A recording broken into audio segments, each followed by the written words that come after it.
So welcome to this fourth installment of this series of films to document my trip to Antarctica. The last couple of days has been a combination of moving the boat from place to place and then doing some activities once there. It's been very interesting, and here now follow some impressions of those last few days. I hope you enjoy it.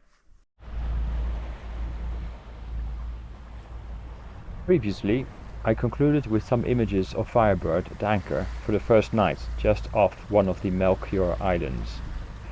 There we went ashore to practice some simple ice climbing and ice walking techniques. Since that time, the program has been relatively straightforward.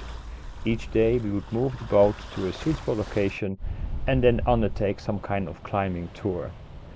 Over the last 4 days or so, this has meant climbing to the summit of 3 smallish mountains or outcrops and 1/2 day of ice climbing to practice for more challenging upcoming tours.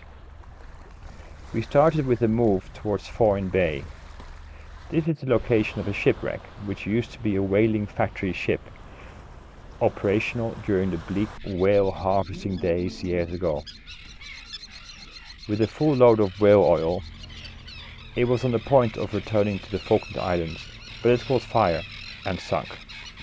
This was in January 1915, when World War I caused huge demand for oils that could be turned into margarine and other edible products.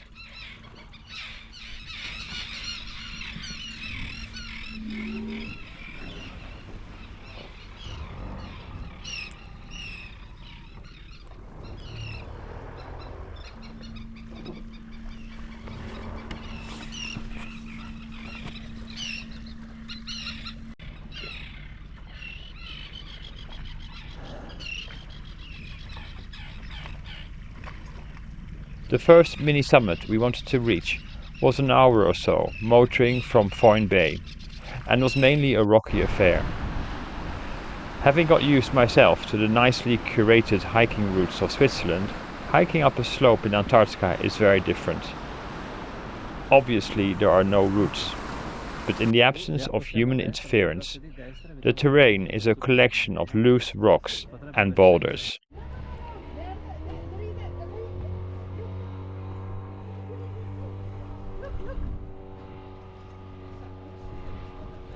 On the whole, it was difficult to assess whether a rock, regardless of its size, would move prior to stepping on it, so the walking process demanded both strength and agility. This rocky terrain stretched almost to the summit, where it gave way to an ice-covered peak.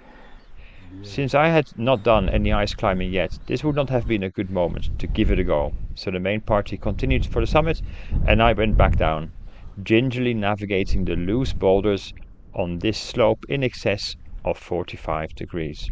In the evening, we returned to Foreign Bay to once again spend the night alongside the ill-fated whaler.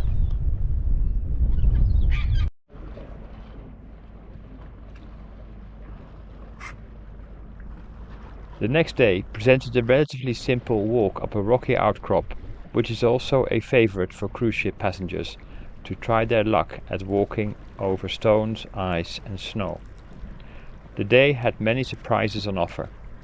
First of all, motoring through an ice field is an activity requiring great care, as even the smallest chunks of ice grinded their way along the hull of Firebird. And with Firebird not being an icebreaker, care was required. There was wildlife everywhere, whales, penguins, birds in unimaginable numbers. I'll let the pictures do the talking for a while.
a heat transfer in the water.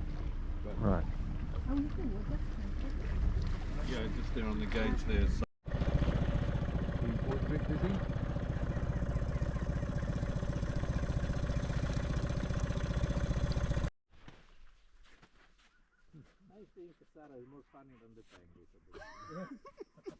Arriving on shore, we stepped into the midst of a penguin colony.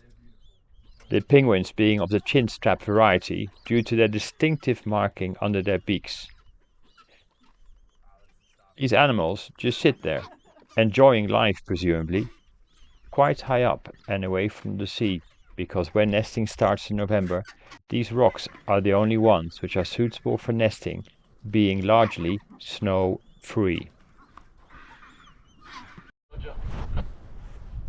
Reaching the summit was of course a real pleasure, with amazing all-round views.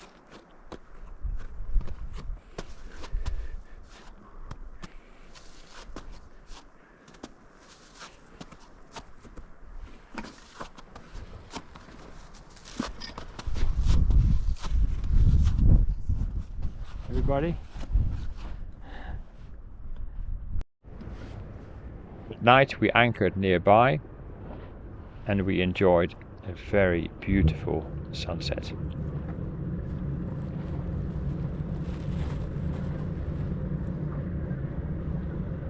Back, you guys come back from the forward deck, it's a bit hard to see.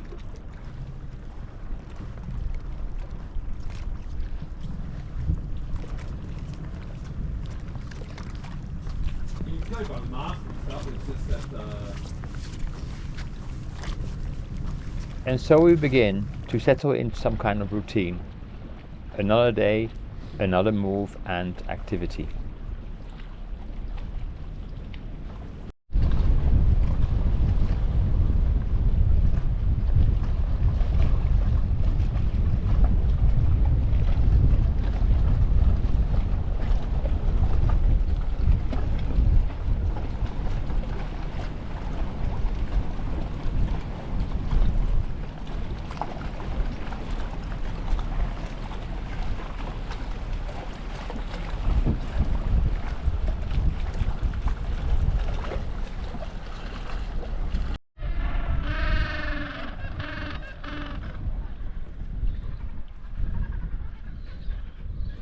On this next day, the hike was not particularly difficult, although quite exhausting at times, sinking into snow to the knees.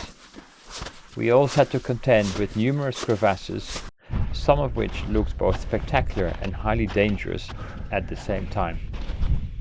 The panoramic views at the top were again stunning, making the effort very worthwhile.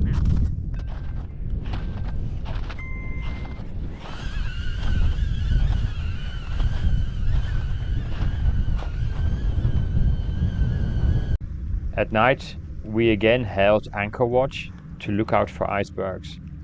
Although it was silent in the absence of wind, whales could be heard exhaling. Glacial movements could be heard far off, as if it was thunder, and the ever-present chattering of the penguins. So that was that for the last 4 days. Moving the boat and going ashore. We have in the meantime arrived in Port Lockroy, where we will go and take a look shortly. Apparently they have a post office which is the southerlymost post office on Earth, and let's see what it looks like, and looking forward to showing a bit more next time. Thank you.